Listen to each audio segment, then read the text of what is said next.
much time, but I thank our Honorable Deputy Chief Minister and all the Ramashnoms who are here today, and especially Bah Ransom, who has been key in bringing all of us out here today.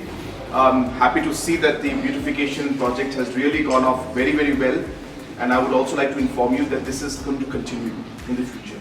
So we have decided that we're going to engage with the locality more and more, not just for beautification, but even things like waste management. So we want to work on that. So that second phase is under process. I hope that we'll be able to move on that very fast. Number two, Bah Ransom has already given me a number of proposals, and I think in those proposals, a small renovation amount for this place also has been included.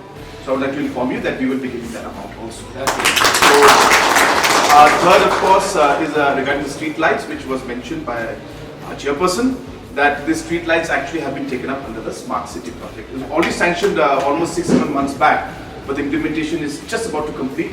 The contractor told me that he will complete it by January 10th, but I will still take 15 days more. So I'll tell you by January 20th we should see those lights being done. So thank you so much. It's very wonderful to see how the community has really worked together for the welfare of the people, and really contributed to the welfare of the people. So I thank you all, and I assure you from our side of all our support in the future as you work towards making the society and your locality much more beautiful and much more. Thank you so much.